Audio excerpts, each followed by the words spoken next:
this may seem like I am crazy, or seeing things, but for the past few months, I have been seeing my dead boyfriend. Let me give some context as best as I can, as I don't remember everything that happened. About a year ago, me and my boyfriend got into a horrible accident that left him dead on scene, and me being paralyzed from the waist down. As I said, I don't remember what happened prior, I just know that our car was found downhill in a ditch. Officials assumed that a car had been coming down the wrong side of the road while taking a tight turn that caused us to run off the road. I was in the hospital for some time, and it was believed that I couldn't remember what had happened due to trauma I faced from the wreck. But as of lately, I have been seeing my dead boyfriend just about everywhere I go or whatever I am doing. His mangled body would stare at me from a good few feet away, still wearing the clothes he wore the night he died, but were torn, covered in mud and blood. His left arm bones sticking out from his elbow as his face was covered in grime and glass from his head smashing through the windshield. Apparently, he wasn't wearing his seatbelt when it happened, so when we crashed, his body almost went flying through the windshield.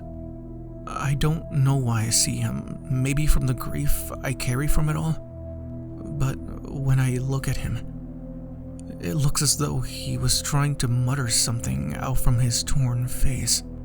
The only thing I can make out of it was, "Your fault." I don't know why he would be blaming me for it. I don't know how it could be my fault. Why or how would it be my fault? I was just lucky enough to survive the crash due to my seatbelt. I had been seeing different psychiatrists and therapists for months, but nothing seemed to help. I still see him. Now, anytime I look off in the distance, I see him, standing there, not daring to get close as he mutters, "Your fault," over and over. Sometimes it feels like I can hear it.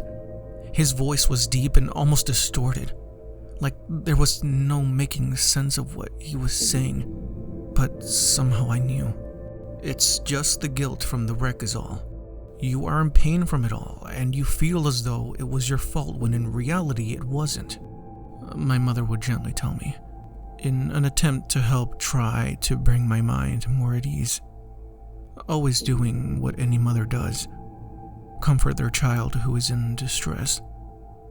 But it didn't help. No matter what, I would still see him.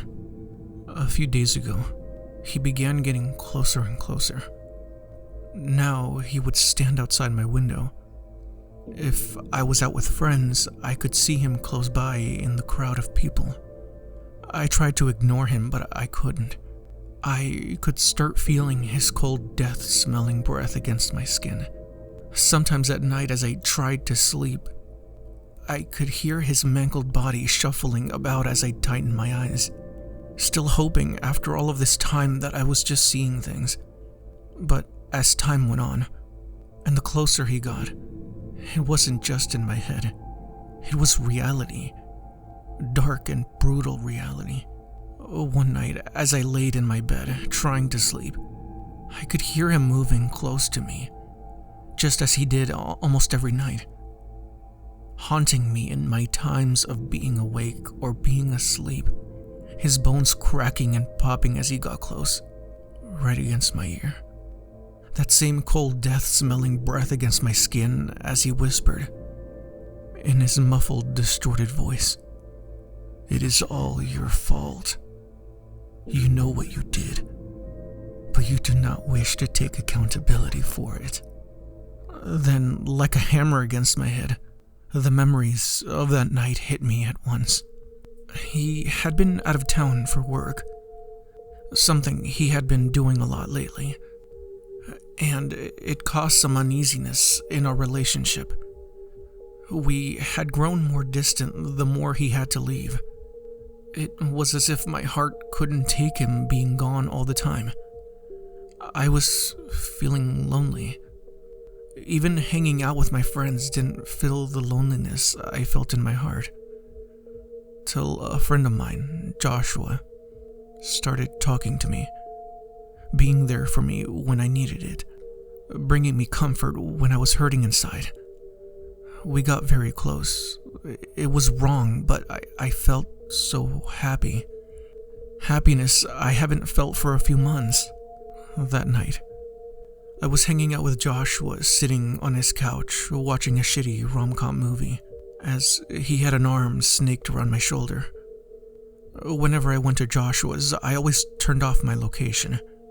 My boyfriend just assumed I was at my parents' house, as they lived in the middle of nowhere, and I got no signal out there. But tonight, I guess I had forgotten to turn off my location as my boyfriend would start calling my phone, asking where I was and whose house I was at. I panicked. He knew I wasn't where I said I'd be. Maybe I can tell him I was at a friend's house and we were all hanging out, but that wouldn't work given I told him I'd be with my parents. Maybe I could try telling him we were planning a surprise party for his return home, as this would have been the last time he'd be going out of town for work. Maybe. But before I could grab my keys to get home, there was a loud bang at the door. Emily, are you in there? I heard my boyfriend angrily call out from the other side of the door. The next thing I knew was Joshua's door being broken down. A terrified scream came from my mouth as I was not expecting such a reaction from him, as he was always calm and easygoing, never going into such a blinding rage. Once he made his way through, he saw me close by Joshua. Rage took over his entire face as he stared at us. I can explain. I spoke out softly, but before I could continue, he cut me off. No, I do not want to hear it. Get in the fucking car now, he shouted. Never in our entire relationship has he ever raised his voice at me, even when we argued. Joshua just remained silent, looking down at his feet before he spoke up. She told me y'all had broken up, he muttered out, throwing me under the bus entirely. With that, my boyfriend would grab me by my wrist, dragging me out to the car. His grip was so tight I could feel my wrist beginning to bruise. My pleas for him to stop didn't seem to reach his ears as he continued to drag me before shoving me into the car, while getting into the driver's side as he slammed the door with a lot of force, as if the window would shatter if he had put more force into it. Tears swelling my eyes. Was it from guilt or the fact that I got caught? I couldn't tell at this point. He shouldn't have been gone for work so much, leaving me alone for weeks on end, hardly being able to hear from him as his job was very demanding. As he continued to yell, something in my mind at the time snapped almost, like I couldn't think straight. Even after everything, I didn't want him to leave. I refused to let him. So, as he took the sharp turn on the upward hill road, I grabbed the steering wheel, sharply turning it the opposite way of the turn, going through the weak barrier on the side of the road as our car plummeted down the hill. But I didn't take into account he didn't have his seatbelt on. He must have been too filled with anger to remember to put it on. But it was too late. Our car rammed directly into a tree at the bottom of the hill.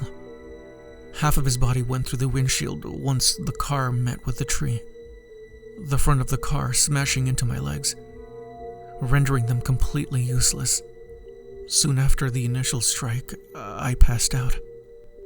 I remember everything now. It was my fault.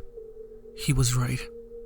After all of this time following me, muttering those same words, he was forcing me to remember what I had done, forcing me to remember the horrible action I took that night. Like I had purposely forgotten so I wouldn't have to take accountability for what I had done. But that accountability had manifested itself into my dead boyfriend, following me continuously to remind me every waking moment of my life, haunting me. It has been years since that night. The night he had muttered into my ear with that cold breath of his, and I still see him. Any date I went on, he was there. Anytime I was out with family and friends, he was there, tormenting me. So I do not dare forget what I had done. I stopped going out much. I couldn't stand seeing him in the crowds of people. I couldn't stand seeing him as I was out trying to enjoy my life. I kept my curtains closed as he would be in the corner of the room, staring at me, twitching as he muttered the same thing over and over. Your fault. Your fault. Your fault.